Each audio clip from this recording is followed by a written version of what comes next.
ఓం సాయిరాం. బాబా భక్తులందరికీ కూడా నమస్కారం అండి. అందరూ కూడా సుఖంగా సంతోషంగా ఎప్పుడూ కూడా ఆనందంగా ఉండాలి అని చెప్పి ఆ బాబాగారి తరపున నేను కూడా మనస్ఫూర్తిగా కోరుకుంటున్నాను. ఈరోజు బాబాగారు అందించే సందేశం ఏంటి అంటే కనుక, తల్లి తెలిసి తెలిసి మళ్ళీ సుడిగుండంలో చిక్కుకుంటున్నావు.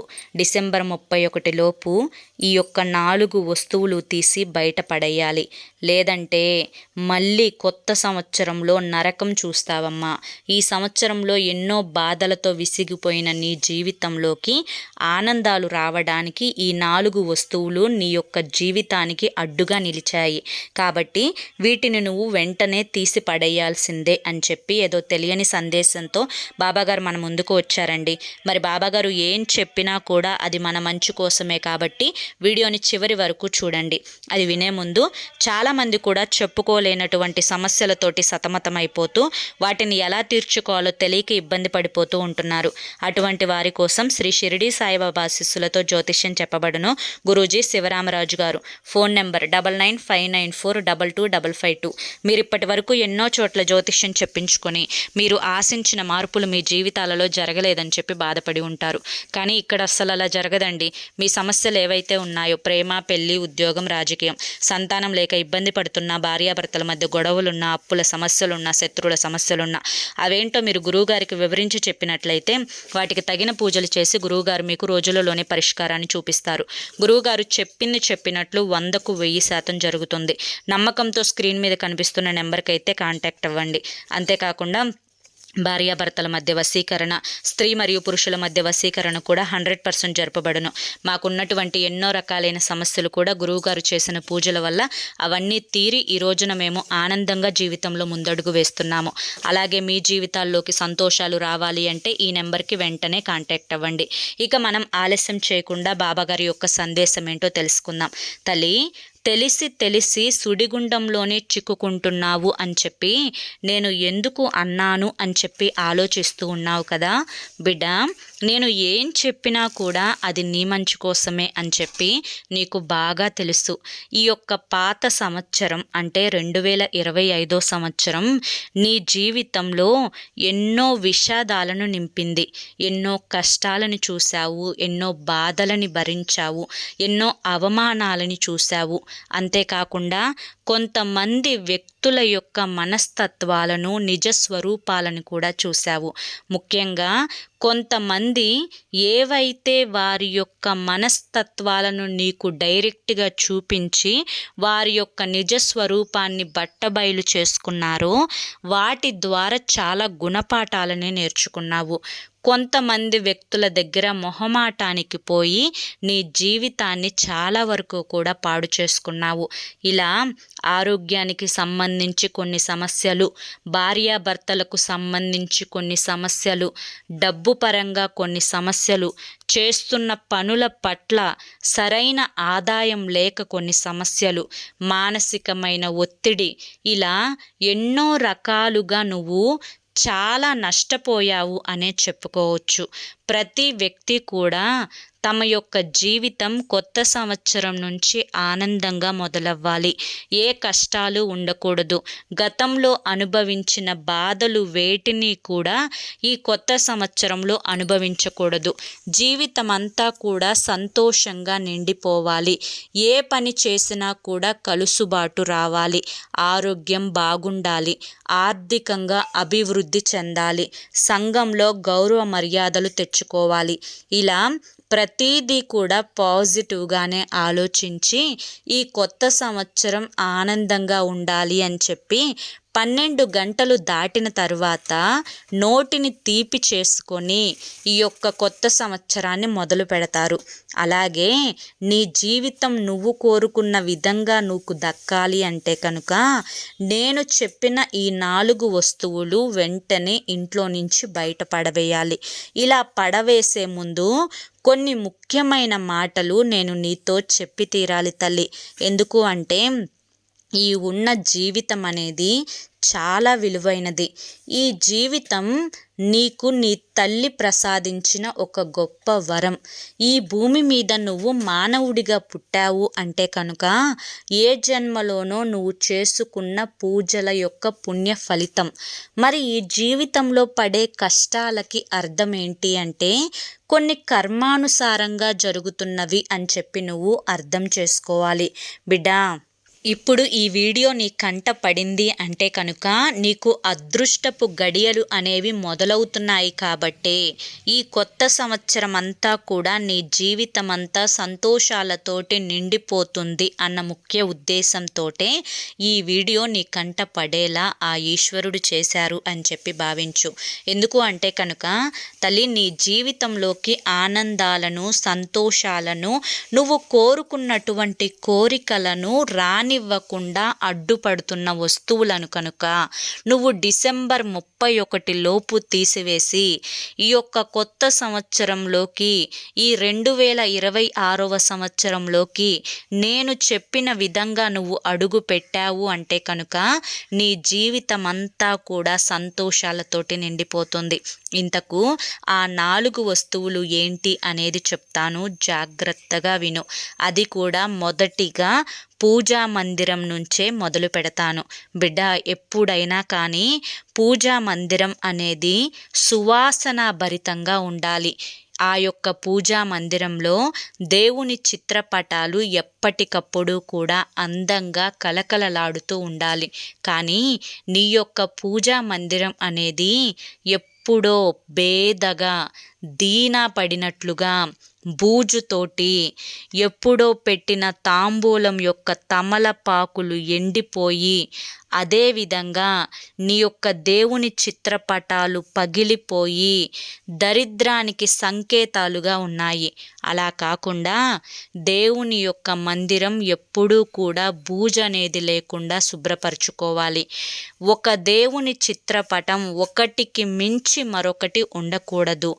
అలాగే దేవుని చిత్రపటాల యొక్క అద్దాలు, పగిలిపోయిన చిత్రపటాలు ఉంటే వాటిని వెంటనే తీసి పడేసేయి.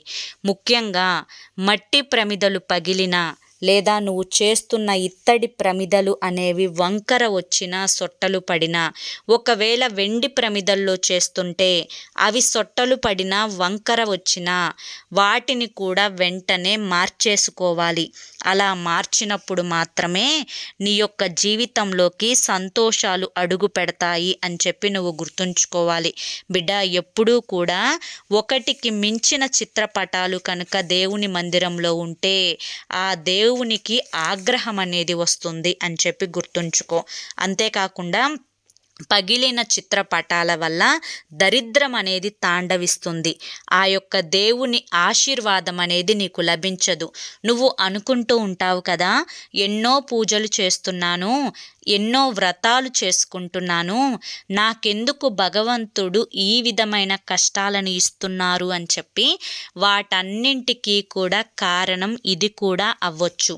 కాబట్టి ఈ యొక్క పాత సంవత్సరంలో నీ యొక్క దేవుని మందిరం కొత్త సంవత్సరానికి అందంగా సిద్ధం చేసుకో. పగిలినవి ఏదన్నా ఉంటే వెంటనే తీసి పడేసే. చక్కగా పసుపు ఒక బాక్సులో, కుంకుమ ఒక బాక్సులో, గంధం ఒక బాక్సులో, అగరవత్తులు ఒక బాక్సులో, ఒత్తులు ఒక బాక్సులో, కర్పూరం ఒక బాక్సులో అలా చక్కగా నీట్గా అలంకరించుకొని పెట్టుకో. ప్రతి అమావాస్య వెళ్ళిన తెల్లవారే దేవుని యొక్క పటాలు శుభ్రంగా తుడుచుకొని గంధుమ రాసి కుంకుమ బొట్లు పెట్టుకోవాలి. ఇంట్లో ఒకవేళ పీరియడ్స్ కనుక వచ్చి ఉంటే ఆడవాళ్లకు అది అయిన వెంటనే 6వ రోజు చిత్రపటాలను శుభ్రంగా తుడిచి గంధుమ రాసి కుంకుమ బొట్లు పెట్టుకొని అలంకరించుకోవాలి. ఈ విధంగా చేయడం వల్ల నీకు భగవంతుని యొక్క ఆశీర్వాదం అనేది లభించడంతో పాటు నీ ఇల్లు అంతా కూడా ప్రశాంతకరమైన పాజిటివ్ ఎనర్జీ అనేది ఉంటుంది. ఇక 2వ వస్తువు ఏంటి అంటే కనుక ఇంట్లో పనికి రాని వస్తువులు, పనికి రాని జిడ్డు పట్టిన నూనె పాత్రలు, అంతేకాకుండా ఇంట్లో నువ్వు ముఖం చూసుకునే అద్దం కనుక పగిలి ఉంటే ఆ యొక్క పగిలిన అద్దాలు, ముఖ్యంగా ఒక ప్లేటు తీస్తే 4 ప్లేటులు కింద పడిపోవడం, ఒక వస్తువు తీస్తే 4 వస్తువులు కింద పడిపోవడం, తాగే మంచినీళ్ళ గ్లాసులు పగిలిపోయి ఉండడం, తినే అన్నం కంచాలు అనేవి పగిలిపోయి ఉండటం, ఇటువంటివి ఉంటే వెంటనే వాటిని తీసి పడేసేయాలి. వీటి వల్ల నీకు వస్తువు తీసివేయడానికి మనసు అంగీకరించదేమో కానీ వీటి వల్ల అష్ట కష్టాలు వస్తాయి అని నువ్వు తెలుసుకోలేకపోతున్నావు. కాబట్టి ఇలా పగిలినవి ఉంటే కనుక వెంటనే మార్చుకొని కొత్త వస్తువులు తెచ్చుకో. నీకు ఎంతవరకు అవసరం ఉన్న వస్తువులు ఉంటాయో వాటిని మాత్రమే నీ ఇంట్లో అందంగా పెట్టుకో. అలాగే అవసరం లేని వస్తువులు వెంటనే తీసి పడేసేయి. అలా కాకుండా ఇల్లంతా కూడా సామాన్లతో నింపేసి ఒకటి తీస్తే 10 పడేటట్లుగా నీ ఇంట్లో యొక్క ఆ సామాన్ల గది అనేది చిందర వందరగా ఉంటే కనుక ఆ ఇంట్లో అలక్ష్మి తాండవిస్తూ ఉంటుంది. పగిలిన అద్దంలో నీ ముఖం చూసుకోవడం వల్ల నీ జీవితం సర్వనాశనం అవుతుంది. కాబట్టి వీటన్నింటినీ కూడా నువ్వు డిసెంబర్ 31 లోపు తీసి పడేసేయాలి. నీవు ముఖ్యంగా నూనె పాత్ర ఏదైతే ఉందో ఆ నూనె పాత్ర కూడా నువ్వు కొత్తది తీసుకొచ్చుకొని వాడుకోవాలి. ఇక తరువాత 3వది ఏంటి అంటే కనుక చనిపోయిన వారి యొక్క వస్తువులు అనేవి ఇంట్లో ఉంచుకోవడం.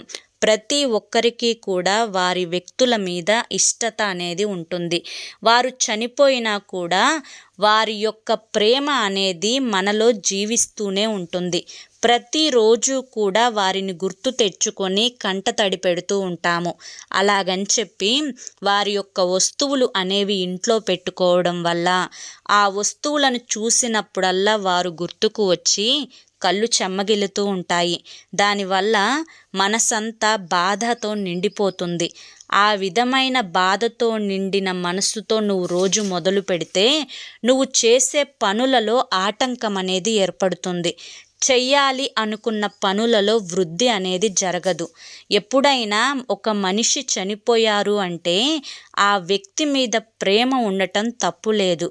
కానీ ఆ వ్యక్తి మీద ఉన్న ప్రేమ నిన్ను జీవితంలో ఎదగనివ్వకుండా ఆటంకం చేస్తే అది తప్పే అవుతుంది తల్లి.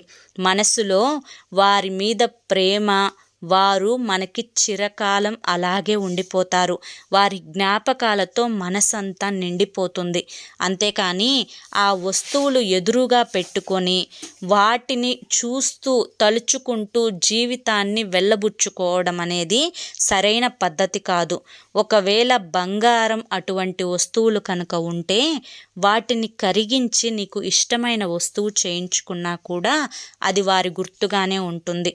అంతేకాని వారి వస్తువులు మాత్రం ఇంట్లో ఉంటే దుప్పట్లు కానీ, బెడ్షీట్లు కానీ, మంచాలు కానీ, పాత సైకిళ్ళు కానీ, పాత టీవీలు కానీ, పాత బైకులు కానీ ఇటువంటివి ఏదన్నా ఉంటే వెంటనే డిసెంబర్ 31 లోపు తీసివేయి తల్లి. ఇది తీసివేసిన తరువాత ఆ ఇంట్లో పాజిటివిటీ అనేది నిండుతుంది. పాజిటివ్ వాతావరణం అనేది ఏర్పడుతుంది. ఇల్లంతా కూడా తేలికిస్తుంది. నేను చెప్పింది చెప్పినట్లుగా చేసి చూడు, మార్పుని నువ్వే గమనిస్తావు. ఇక 4వది ఏంటి అంటే కనుక తల్లి, ఇది చాలా ముఖ్యమైనది. ప్రతి ఒక్కరూ కూడా ఏముందిలే అని చెప్పి అశ్రద్ధ చేసేది. అది ఏంటి అంటే కనుక గోడ గడియారాలు. గోడ గడియారాలలో సమయం అనేది ఆగిపోయింది అంటే అందులో బ్యాటరీ మార్చడానికి కూడా చాలా వరకు కూడా ఆ యొక్క బ్యాటరీ మార్చే పనిని ఒక పెద్ద పనిగా భావించి దాన్ని వదిలేస్తూ ఉంటారు. అక్కడ సమయం నిలిచిపోతుంది. ఆ సమయాన్ని చూసినప్పుడల్లా కూడా బ్యాటరీ అయిపోయింది, టైం ఎంత అయిందో అని తెలియక ఒక కంగారు వచ్చేస్తూ ఉంటుంది. అంటే మీ సమయం కూడా దానివల్ల నిలిచిపోతుంది. దానివల్ల ఎన్నో పనులకి ఆటంకాలు అనేవి ఏర్పడతాయి. కాబట్టి గోడ గడియారాలలో బ్యాటరీలు కనుక వేసుకోలేకపోతే అలా ఆగిపోయిన గడియారాలు గోడ నుంచి తీసి పడవేసేయండి. అలా తీసి పడేస్తేనే మీ సమయం నడుస్తుంది. లేదా బ్యాటరీలు వేసుకొని గోడకు పెట్టుకోండి. ఇక తరువాతది క్యాలెండర్లు. ఎప్పుడైనా కానీ పాత సంవత్సరం క్యాలెండర్లు ఇంట్లో ఉండకూడదు. ఇప్పుడు కొత్త సంవత్సరం 2026వ క్యాలెండర్ ఇంట్లోకి తెచ్చుకున్న తర్వాత ప్రతి నెల గడిచిన వెంటనే ఆ పేపర్ను పైకి మడిచి ఏ నెల అయితే జరుగుతుందో ఆ నెల పైకి కనిపించే విధంగా పెట్టుకోవాలి. చాలామంది కూడా అలా చేయరు. పేపర్లు ఎత్తి మే నెలది జరుగుతూ ఉంటే మే నెల చూస్తూ ఉంటారు, జూన్ జరుగుతూ ఉంటే జూన్ చూస్తూ ఉంటారు. అలా కాకుండా సంవత్సరాలు గడిచిపోతూ ఉంటాయి, నెలలు గడిచిపోతూ ఉంటాయి, రోజులు గడిచిపోతూ ఉంటాయి. కాబట్టి ఈ యొక్క నెల అనేది మారేటప్పుడు ఖచ్చితంగా ఆ పేజీని తిప్పాలి. అంతేకాకుండా ఈ యొక్క 2026వ సంవత్సరంలో మీరు బట్టల షాపుకు వెళ్ళినా, గోల్డ్ షాపుకు వెళ్ళినా, లేదంటే ఏదన్నా ఫ్యాన్సీ షాపుకు వెళ్ళినా కొత్త క్యాలెండర్లు అనేవి ఇస్తూ ఉంటారు. ఇలా పిల్లల స్కూళ్ళల్లో కూడా క్యాలెండర్లు ఇస్తూ ఉంటారు. ఇలా 1కి 10 క్యాలెండర్లు ఇంట్లోకి వస్తాయి. ఇలా 10 క్యాలెండర్లు కూడా గోడకి తగిలించుకొని వాటిని వాడుతూ ఉంటారు. కానీ ఎట్టి పరిస్థితులలో కూడా ఇన్ని క్యాలెండర్లు అనేవి ఇంట్లో ఉండకూడదు. ఏదైతే అవసరం ఉంటుందో అంటే పండుగ తేదీలు, తిథి, నక్షత్రాలు ఏవైతే అవసరం ఉంటాయో ఆ క్యాలెండర్లు మాత్రమే వాడుకొని మిగతా క్యాలెండర్లు అనేవి లేని వారికి ఇచ్చేసేయండి. దీనివల్ల చాలా వరకు కూడా ఇల్లు ప్రశాంతతతో నిండి ఉంటుంది. అంతేకాకుండా పగిలిపోయిన గాజు గ్లాసులు, పగిలిన కప్పులు ఇవి కూడా ఎట్టి పరిస్థితులలో ఇంట్లో ఉండకూడదు. పిల్లలు వాడుకునే స్కూల్ బ్యాగులు చినిగిపోయి ఉంటే వాటిని కూడా ఈ పాత సంవత్సరంలో తీసి పడేసేయండి. ఇంట్లో ఏవైతే చినిగిపోయిన న్యూస్ పేపర్లు ఉంటాయో, పనికి రాని పాత పుస్తకాలు ఉంటాయో, పనికి రాని పాత కటన్స్ ఉంటాయో, డోర్ మ్యాట్లు ఏవైతే చినిగిపోయినవి ఉంటాయో, పాత బెడ్షీట్లు ఏవైతే ఉంటాయో చినిగిపోయినవి, అన్నింటికంటే ముఖ్యమైనవి మన యొక్క తల దిండులు. ఈ దిండులు కూడా మార్చడానికి ప్రాణమొప్పక కొన్ని సంవత్సరాల తరబడి వాడుతూ ఉంటారు. దాదాపుగా 10 సంవత్సరాల తరబడి కూడా ఒకటే దిండును వాడేవారు కూడా ఉంటారు. ఇది చెప్పుకోవడానికి బాగానే ఉంటుంది, కానీ దీనివల్ల దరిద్రం అనేది చాలా వరకు ఇంట్లోకి వస్తుంది. ఎప్పుడూ కూడా అన్ని సంవత్సరాల దిండును అనేది ఇంట్లో ఉంచుకోవడం దరిద్రానికి చిహ్నం అన్న విషయాన్ని గుర్తుంచుకోండి. వెంటనే ఆ దిండ్లు తీసి బయట పడవేసి కొత్త దిండ్లు అనేవి తెచ్చుకోండి. బిడ్డ, ఇవి చెప్పుకోవడానికి చిన్నగా అనిపించినప్పటికీ కూడాను ఈ యొక్క 4 వస్తువులు అనేవి ఇంట్లో నుంచి ఈ యొక్క కొత్త సంవత్సరంలో ఖచ్చితంగా బయట పడవేయాలి. ఈ విధంగా పడవేయకపోతే వీటి తాలూకా వచ్చే నెగిటివ్ ఎఫెక్ట్స్ ఏవైతే ఉన్నాయో అవి నీ యొక్క ఆరోగ్యం మీద, నీ యొక్క మానసిక స్థితి మీద, నువ్వు చేస్తున్న పనుల పట్ల చాలా వరకు కూడా నెగిటివ్ ఎనర్జీని అనేవి చూపిస్తూ ఉంటాయి. నీకు మానసిక ఒత్తిడి ఎక్కువయ్యేలా చేస్తాయి. చేస్తున్న పని అనేది చేయబుద్ధి కాక పదే పదే కూర్చోవాలి అనిపించడం, పడుకోవాలి అనిపించడం, ఇలా ఏదో ఒక రకంగా నీ మనసు అనేది డిస్టర్బ్ అయిపోతూ ఉంటుంది. ఇంట్లో గొడవలు పెరుగుతాయి, భార్యాభర్తల మధ్య సఖ్యత తగ్గుతుంది, పిల్లలు చెప్పిన మాట వినకుండా తయారవుతారు, పిల్లలకి చదువు మీద నిర్లక్ష్యత అనేది ఏర్పడుతుంది. మగవారు కూడా ఇంట్లో ఎప్పుడూ కోప్పడటం, అరవటం, గొడవలు పెట్టుకోవడం ఇటువంటివన్నీ కూడా చేస్తూ ఉంటారు. కాబట్టి నిర్లక్ష్యం చేయకుండా నేను చెప్పినవన్నీ కూడా గుర్తుంచుకొని వీటన్నింటిలో కూడా మార్పు చేసుకొని కొత్త సంవత్సరం 12 గంటలు దాటిన తరువాత నోటిని తీపి చేసుకొని వీలైతే దేవుని మందిరంలో చక్కగా దీపారాధన చేసుకొని కొత్త సంవత్సరాన్ని ఆరంభించు. ఈ యొక్క పాత సంవత్సరంలో నువ్వు ఏవైతే కష్టాలు చూసావో, ఏవైతే బాధలు చూసావో, ఏదైతే నరకాన్ని చూసావో అవి ఏవి కూడా ఈ కొత్త సంవత్సరంలో నీకు కలగకుండా నీ జీవితం అంతా కూడా ఆనందంగా, సంతోషంగా నిండిపోతుంది. బిడ్డ, నేను ఏం చెప్పినా కూడా అది నీ మంచి కోసమే, నీ భవిష్యత్తు కోసమే అని చెప్పి గుర్తుంచుకో అని చెప్పి ఈరోజు బాబాగారు మనకి చాలా చక్కటి సందేశాన్ని అందించారండి. మరి ఈ సందేశంలో ఎంతో గొప్ప ఆంతర్యం ఉంది. బాబాగారు ఎందుకు చెప్పినా అది మన మంచి కోసమే అని చెప్పి మనందరికీ కూడా తెలిసిన విషయమే.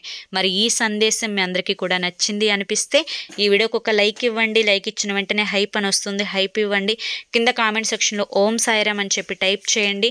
మరి కొంతమంది బాబా భక్తులకు, మీ మిత్రులకు, శ్రేయోభిలాషులకు, బంధువులకు ఈ వీడియోని షేర్ చేయండి. మొదటిసారి ఛానల్లోకి వస్తే సబ్స్క్రైబ్ చేసుకొని సపోర్ట్ చేయండి. రేపు మరొక మంచి వీడియోతోటి మళ్ళీ కలుసుకుందాం. అంతవరకు కూడా బాబాగారి యొక్క ఆశీస్సులు మీ మీద, మీ కుటుంబ సభ్యుల మీద ఎల్లకాలం ఉండాలి అని చెప్పి మనస్ఫూర్తిగా కోరుకుంటూ సర్వేజన సుఖినో భవంతు. ఓం సాయిరామ్.